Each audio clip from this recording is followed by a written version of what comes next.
சித்தர்கள் அப்படிங்கிறவங்க யோசிச்சு பாருங்க, ஒரு மனித சரீரத்தோட பிறந்து இந்த உலகத்துல இருந்து அந்த ஒரு மேன்மையான ஒரு நிலையை அடைஞ்சவங்க அப்படின்னு.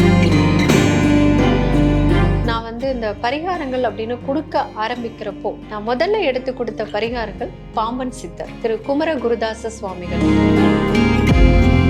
இந்த கணக்கன்பட்டி சித்தர் அப்படின்னு வழிபாடு பண்ணும்போது இந்த மிதுனத்துக்கும் கன்னிக்கும் என்னென்ன விஷயங்கள் அவங்களுடைய குண இயல்புகளில் பாதகத்தை உண்டு பண்ற மாதிரி இருக்குதோ அதை அவர்களுக்கு புரிய வைத்து சரி செய்வதற்கான தன்மைகள் கணக்கன்பட்டி சித்தர் வழிபாடு பண்ணும்போது கிடைக்குது. மகர ராசியும் பாத்தீங்கன்னா வெளிப்பார்வைக்கு அவங்கள பத்தி நம்ம நினைக்கிற இவங்க இப்படித்தானே நம்ம ஒண்ணு நினைச்சிருப்போம்.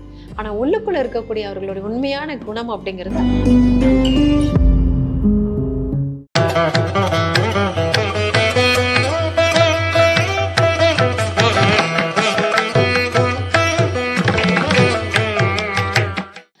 டிவி நேயர்களுக்கு வணக்கம். இன்னைக்கு நம்ம கூட இணைஞ்சிருக்கிற சிறப்பு விருந்தினர் ஜோதிடர் கோட்டுமொழி சத்யா அவர்கள். மேம் வணக்கம். வணக்கம்.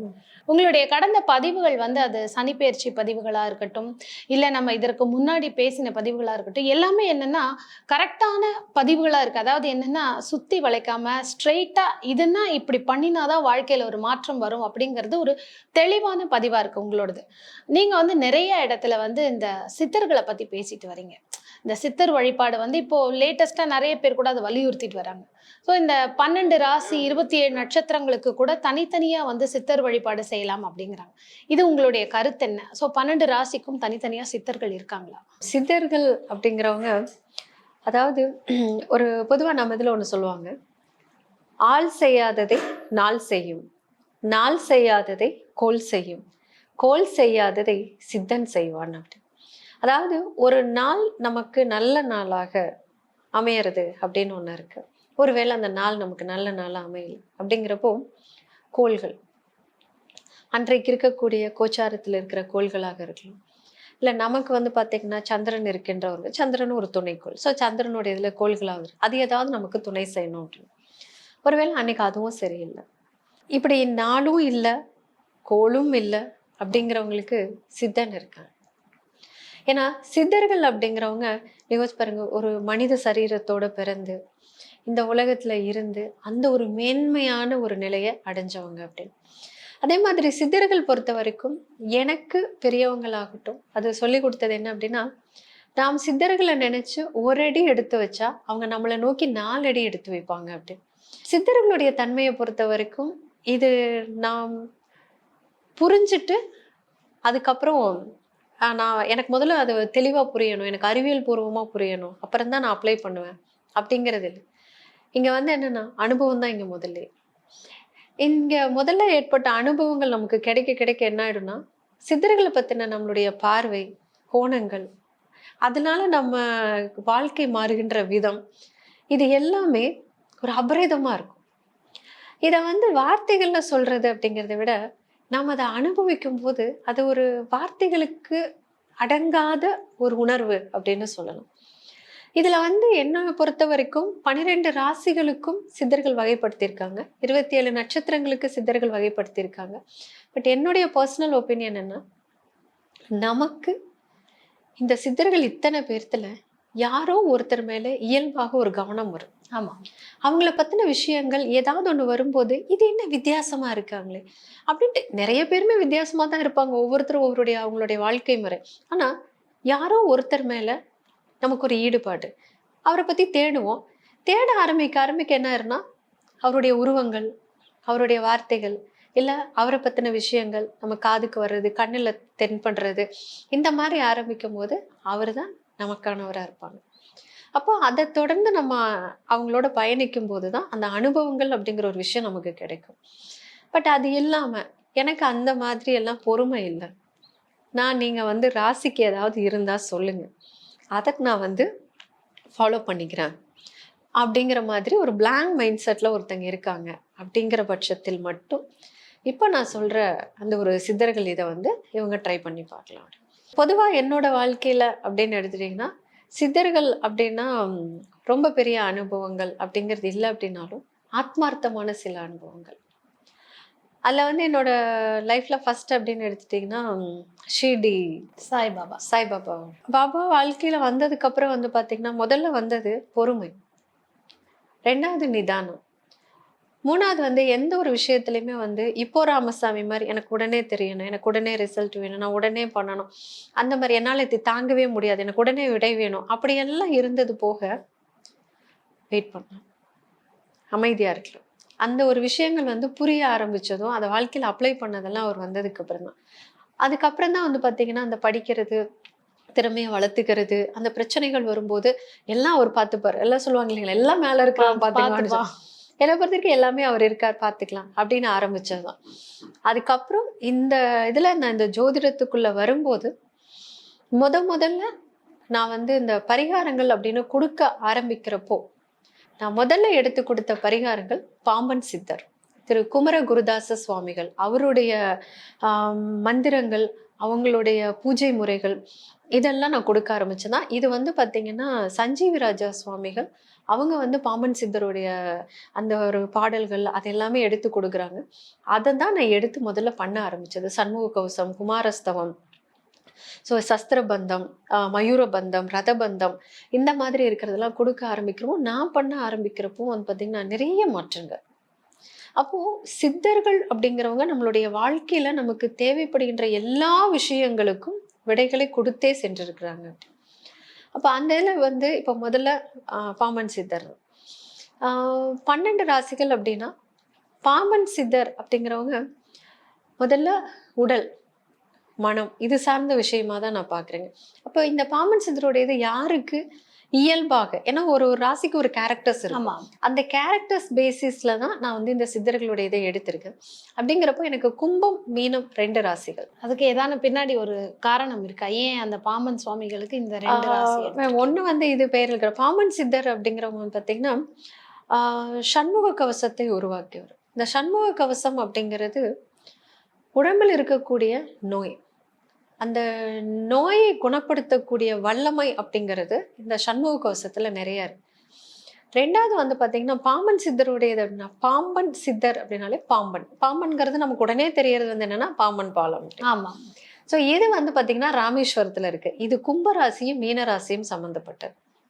ஸோ அந்த ஒரு ரீசன் கூட இந்த பாம்பன் சித்தரை வந்து அந்த ராசிக்கு எடுக்கிறதுக்கு ஒரு வகையான காரணம். மற்றபடி இது கேரக்டர் பேசிஸ்ல எடுத்தது. ரெண்டாவது வந்து பாத்தீங்கன்னா பதஞ்சலி முனிவர். பதஞ்சலி முனிவர் அப்படின்னா தெரியும், யோகத்தை உருவாக்கியவர் அப்படின்னு. பொதுவா நம்மளுடைய வாழ்க்கையில் வருகின்ற எல்லா பிரச்சனைகளுக்கும் காரணமாக இருக்கிறது ஆசைகள். உலக வாழ்க்கையின் எல்லா சந்தோஷங்களையும் அனுபவிக்க தூண்டுகின்ற கிரகம் ராகு. அதனால ஏற்படுகின்ற பிரச்சனைங்கிற ஒரு பாடத்தை கொடுத்து நம்ம வந்து மேம்படுத்தி கொண்டு வர்றது, நம்மளை பக்குவப்படுத்துறது கேது. ஸோ இந்த 2 சர்ப்பங்களுக்கு உண்டான ஒரு சித்தராகத்தான் நான் வந்து பதஞ்சலி முனிவர் அப்படின்னு பார்க்குறேன். அப்போ இந்த 2 நட்சத்திரங்களும் எந்த ராசிகளில் இருக்கிறதோ அந்த ராசியில் பிறந்தவர்கள், பர்டிகுலர் அந்த நட்சத்திரத்தில் பிறந்தவங்களுக்கு இந்த பதஞ்சலி முனிவர். அப்போ எங்க இருக்குன்னு பார்த்தீங்கன்னா மேஷம் அஸ்வினி நட்சத்திரம் கேதுவோடது, மிதுனம் திருவாதிரை நட்சத்திரம் ராகுவோடையது, சிம்மம் மக நட்சத்திரம் கேதுவோடையது, துலாம் சுவாதி நட்சத்திரம் ராகுவோடையது, தனுசு மூல நட்சத்திரம் கேதுவோடையது, கும்பம் சதய நட்சத்திரம் ராகுவோடையது. ஸோ இவங்க வந்து பதஞ்சலி முனிவரை வழிபாடு பண்றது நல்லா இருக்கும். அதுக்கப்புறம் வந்து பாத்தீங்கன்னா ரிஷபத்திற்கும் துலாத்திற்கும் இவங்க 2 பேர்த்துக்கும் கொங்கணர், அதாவது திருப்பதியில இவங்களுடைய இருக்கு ஜீவசமாதி இருக்கு. கொங்கண சித்தருக்கு எதுக்கு இங்க அப்படின்னு பார்க்கும்போது பார்த்தீங்கன்னா, ஒண்ணு அது வந்து சந்திரனுடைய ஸ்தலம், சுக்கிரனுடைய ஸ்தலம். சுக்கிரன் பொதுவாக நம்ம ஸ்ரீரங்கம் அப்படிங்கிறத சொல்லுவோம். பட் இந்த ரிஷபத்திற்கும் துலாத்துக்கும் இருக்கக்கூடிய அடிப்படை குண இயல்புகள் அப்படின்னு எடுத்துக்கும் போது சில விஷயங்களை அவங்க சரி செய்யறதுக்கு இந்த கொங்கண சித்தரனுடைய வழிபாடு அப்படிங்கிறது அவங்களுக்கு நிறைய மாற்றங்களை கொடுக்கக்கூடியதா இருக்கும். அடுத்ததா வந்து பாத்தீங்கன்னா மிதுனத்துக்கும் கன்னிக்கும், இது 2மே வந்து புதனுக்கு உண்டான ராசிகள் அப்படின்னு சொல்லுவோம். இவங்களுக்கு வந்து பாத்தீங்கன்னா நம்ம கணக்கன்பட்டி சித்தர், இந்த கணக்கன்பட்டி சித்தர் அப்படின்னு வழிபாடு பண்ணும்போது இந்த மிதுனத்துக்கும் கன்னிக்கும் என்னென்ன விஷயங்கள் அவங்களுடைய குண இயல்புகளில் பாதகத்தை உண்டு பண்ற மாதிரி இருக்குதோ அதை அவர்களுக்கு புரிய வைத்து சரி செய்வதற்கான தன்மைகள் கணக்கன்பட்டி சித்தர் வழிபாடு பண்ணும்போது கிடைக்குது. அடுத்ததா இருக்கிறது வந்து பாத்தீங்கன்னா கடகம், விருச்சிகம், மீனம், இது 3 வந்து நீர் ராசிகள் அப்படின்னு சொல்லுவோம். அப்ப இவங்களுடைய தன்மையை பத்தி நம்ம ஏற்கனவே நிறைய சொல்லியிருக்கோம். இவங்க வந்து பேச வேண்டிய இடங்கள்ல இவங்க வந்து பேச மாட்டாங்க. ஆனா எல்லா விஷயங்களையும் கவனிப்பார்கள். இவர்களுக்கு மனம் செம்மையானால் வாழ்க்கை செம்மையாக இருக்கும். அப்ப இதை சரி செய்து கொடுக்கக்கூடியவர் யார் அப்படின்னு பாத்தீங்கன்னா பாம்பாட்டி சித்தர். பாம்பாட்டி சித்தர் வந்து நிறைய பேர்த்துக்கு தெரிஞ்ச ஒரு விஷயம்தான். பட் மனதை எந்த சலனமும் இல்லாமல் நிர்மலமாக வைத்திருப்பதற்கான தன்மைகள் இவங்க பாம்பாட்டி சித்தரை வழிபாடு பண்ணும்போது கிடைக்குது. அடுத்ததா இருக்கிறது வந்து மேஷம், சிம்மம், தனுசுங்கிற நெருப்பு ராசியா பார்க்கும்போது இவங்க 3 பேர்த்துக்கும் 3 ராசிக்கும் போகர், பழனியில் இருக்கிற போகருடைய வழிபாடு. ஒண்ணு முருகருடைய ஒரு தாத்பரியத்துல இருக்கிறது.